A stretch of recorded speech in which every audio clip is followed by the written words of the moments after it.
I'm here with Andrea. Andrea is the creator of Better Screen Time, and that's a place where you offer resources for parents to create healthy relationships with technologies and screens in their homes. But more importantly, you are a wife to Tyler. You've been married for 17 years, and she has 5 children that we're going to talk about today. So I've prepared questions based on things that you've told me, Andrea, about yourself, as well as kind of follow-up questions I've had to different interviews that you've done in other places and things you've talked about on your Instagram stories. I'm going to start in a place that I usually end with most working moms, but I just would love to know, I know you waited to work, you've been a stay-at-home mom until just recently when your youngest went to school. Tell me about that decision to wait to work until now. Yeah, so my background is in teaching. So I have a degree in secondary education.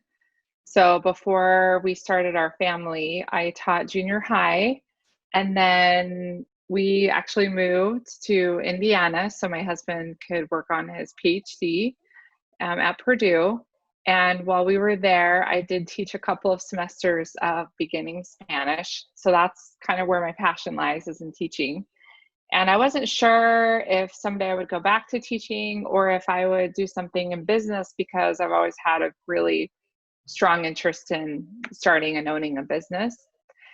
And so as time passed, we started our family, and I felt really strongly that I wanted to be in the home with my kids, especially when they were young, and I wanted to be there to nurture them and to see them take their first steps and say their first words. And also, it was a challenging time to make that decision because my husband was in grad school. I know many young couples do this. I always knew that I wanted to find some way to contribute to the world, something that I could, I guess, do to help others and to also, help our family. But I always just kept feeling that the time wasn't right yet, and that I needed to wait. And I really love this line from, I'm not sure if you're familiar with Richard and Linda Eyre. Yeah. But they're big parenting gurus. And Linda has a quote that says that life is long. And I heard her say that so many times. And so I kind of kept clinging to that thought that, life is long and that there's really is a time and a season for everything. And so I made that commitment to be home with my kids, and I loved that, and I wouldn't trade it for anything. And so I started working from home for a few other people when I still had a couple of kids at home, but it was very flexible, very minimal. And it was awesome because I got to start building skills and learn things that I'm now using as I've started my own business. So I didn't really launch into my own business, Better Screen Time, until just it was about 6 months or about a year, I guess, before my youngest started kindergarten. So I kind of just took it slow and then really kind of jumped in this past year when all my kids were in school before COVID. Right. That has Yeah. changed things for everyone. You've mentioned that Essentialism is one of your favorite books. Can you tell me how those philosophies have affected you as a parent? Yes. So, Greg McKeown, the author, he talks a lot about just the importance of the decisions that we make and learning how to say no. I think that's one of the most challenging things for me, because I think my tendency is to please people and I want to say yes to things. And, as time has passed, I realized I really have to protect that time with my family, especially as my kids are getting older and getting busier and involved in more activities. I've also used his concepts and ideas to make decisions as far as how many activities our kids are doing and how many things we're involved in as a family, because it's so important to protect that family time. And so I think that's really just that concept of whittling things down to what's essential and making sure that you're putting your time and your resources into the things that matter most. It's been really helpful for me as I've been made decisions not only for myself, but on behalf of my children and my teens too.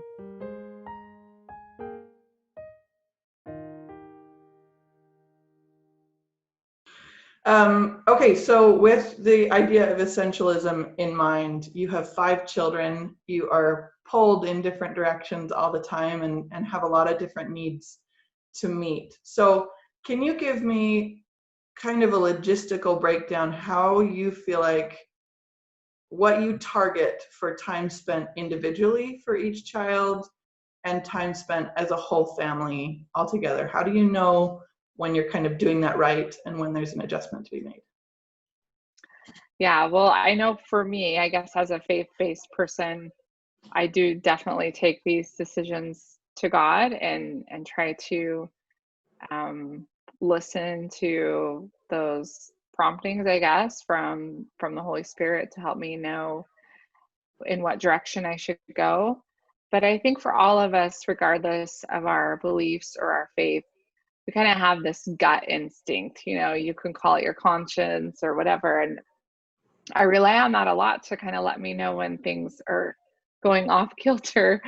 So if we're not spending enough time together as a family, often it's manifested in a certain child's behavior, or it's manifested in just the feelings that I feel where I don't feel connected with, a certain one of my children or as a family. And so for us, family dinner is really important. And I know that's isn't anything novel or new, but as our kids get older, this becomes increasingly more difficult to gather everybody together. So I think making sure that you're gathering and, it doesn't have to be a gourmet meal, but just getting everybody together. And we also love to gather our family together to study. We love to play games as a family, so that's another way that we gather. And as far as one-on-one time with kids, we've always done like dates with our kids. But from the time our kids were little, we would take them, to go get an ice cream cone or just to go play at the park. And for me personally, like I love that relationship, like just that one-on-one time. That's when I feel like I really connect with my kids.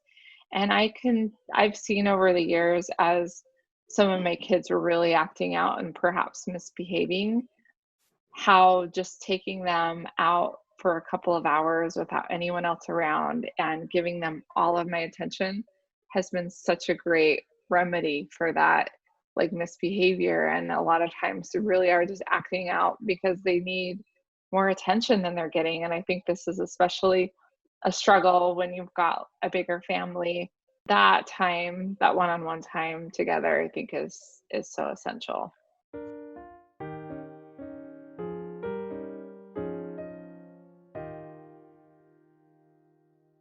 Okay, I heard you recently say on an Instagram story that you're always trying to be better, and that's why it's better screen time that you're always pushing to improve. And I really see myself in that a lot. For me personally, I have fought the urges of perfectionism for a lot of my life, and I wonder if that desire and drive that you have to be better has sometimes put undue pressure on your family, and if you've needed to rein that in.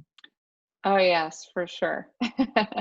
And I think it's something that you learn to, I don't know if deal with is the right word, but handle, I feel like better as time passes. At least for me personally, I am a lot more gentle with myself than I was even when, I had my 3 girls and just had lots of little ones running around me. I always felt the need to be productive with my time. I wasn't very good at like taking a break and just relaxing. And as time passed, I actually heard a quote that said that,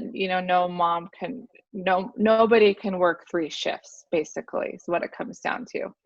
And so you think about it, you kind of have these three shifts. You've got, your morning, day, and nighttime. And you think of someone who's just working a regular job, maybe not as a mother, but they're not going to go work three shifts. It's just impossible. And so the same goes for us as mothers, that it's really essential that we consider, okay, when do I have the most energy? Because that was, for me, that was a big factor. When do I have the most energy, and how can I divide that time between, my kids and making sure that they're safe and cared for and loved, and also making sure that I'm taking care of myself so that I can, be the best mom that I can be. And I used to make really lengthy lists, like huge lists that were completely like impossible to check off.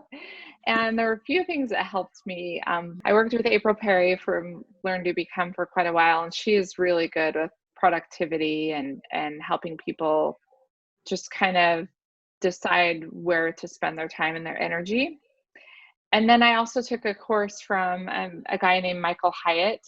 He helps people with their goals, and he has a course called Best Year Ever. And so between those two people, I realized I wasn't so much a perfectionist as I was just an overachiever. And that the expectations I was setting on myself were impossible. Like nobody could really do all of those things. And so I think we have to decide what matters most to us. I have to be more careful about those decisions so that my family doesn't suffer. Wow, I love that idea of the 3 shifts. I've never heard that before. That makes me want to go reflect on that for a little while and kind of reevaluate that. That's really neat. One of the things that you said is that as a mom, you love to look ahead and know what you want your home to look like in the future and kind of create that reality for your home, which I love that you said that. I don't hear moms talk about that very much, but I really believe that is a superpower that moms have, that we can kind of see into the future and where the decisions we make today will lead tomorrow. So I wonder if you can elaborate on that a little bit, what that's looked like in your home, looking ahead and creating the home that you wanted. Yeah. So when we were just in grad school and really, we didn't have a lot of money, I just remember I had a really good friend, and she was an avid reader. Like she had read everything. And we were just talking about her upbringing, and she mentioned that they'd never had a TV. And I was like, really? I was so curious and intrigued. And she said, yeah, we read a lot. And she and all of her sisters were the same way. And so it was interesting at that time, I think, so she and I had children that were the same age, right around like 2. And we had just recently gotten like a hand-me-down TV, and we were trying out cable. So this is like pre-Netflix, pre-Amazon, all of that. And we got cable for like a couple of months, and I was like, this is such a waste of time. Like there's nothing on here. So we, canceled our account, and I was like, what if we just keep the TV in the closet and just pull it out when we need it? And that small decision ended up lasting until now. So it's probably been like 15 years or so of keeping a TV in a closet. And I know like kids would come over to our house and they would be like, where's your TV? They'd be so confused, like baffled. Where is it? I'm like, oh, it's in the closet. And they were always like, okay, you're weird. But what we would do is we would just pull it out when we wanted to watch the Olympics. Olympics were always a big deal at our house. I loved watching that. And we would pull it out for family movie night. But, my husband wasn't into sports. And so I know this would never fly in some people's houses, but like it worked fine here because he didn't care about that.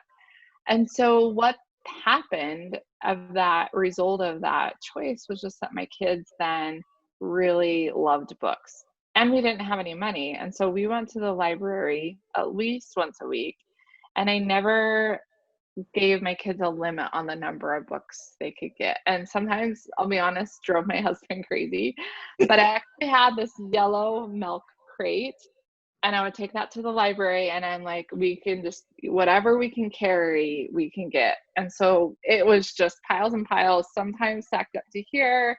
Sometimes the poor librarians like would give me some extra bags because I got a little bit overexcited. And so I felt like that was kind of my vision. You're talking about casting a vision for the future. I really wanted kids who loved books and loved reading. You know, my own mom read to me a lot, and it was something that I always enjoyed. And so I felt like I wanted to pass that love of reading on to my kids. So yeah, but then I feel like at every phase in motherhood, then we have to kind of reassess and look ahead again. And I feel like that's where I am right now, and really kind of where better screen time came into play, because when my kids were little, there were no portable devices. There was no, you know, Netflix or Disney Plus or anything. And so it was just so much more simple.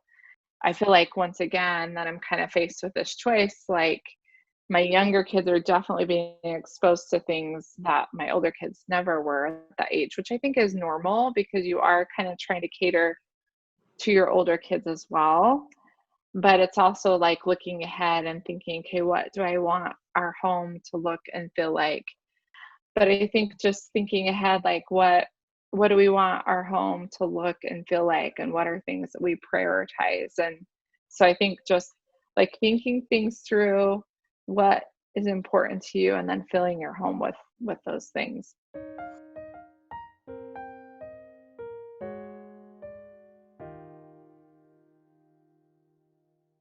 One of the things that you talk about a lot at Better Screen Time is not parenting from a place of fear, which is something I really respect. Obviously, that's affected the way that you research and prepare yourself for technology use in your home and with teenagers. But can you tell me how that's affected other areas of your parenting? Yes, well, I'm a natural worrier. So that's probably why that quote is so powerful to me. And that original idea comes from Meg Meeker, who is an amazing parenting guru. But I think that my tendency then is to worry. And a lot of times what happens is when we're um, spending time in worry, that ends up leading to fear. So we're worried about what might happen. And so then when we're encountering, you know, new situations with our kids, and especially I think as they get older and become teenagers, then for me, it can be really easy to just kind of clamp down, because that's what happens when we are feeling fearful. And I noticed that I was doing that quite a bit actually with some of my daughter's clothing choices. They Mm. weren't choices that I personally was excited about. And and so I was trying to figure out what the best how to handle that, right? And I was feeling fearful, and so I really was like lots of commenting, lots of like maybe you'd call it passive aggressive, like things that I would say, and it was not helping anything at all. And I realized that I had to loosen up a little bit and realize that, you know, the more important task at hand here was to teach my daughter correct principles, and to talk about values, and kind of help her come up with her own value system to make those decisions, rather than me telling her what decisions she should make. And that's really hard as a parent, especially as our kids get older and we know that the consequences of their actions can become much more serious. And but I feel that my relationship has improved so much with, you know, with my older daughters. And I don't want to say that I've relaxed, but I'm trying to parent from that place of confidence instead of fear. And so what that does is it allows us to grow in that relationship. And then when opportunities come up, then we can talk about our values or our principles, rather than just shooting out darts, which is what I felt like I was doing. Like every time I saw something that I didn't love, it was parenting from that place of fear. And it's definitely not something I completely have figured out, but it's helping me so much for sure.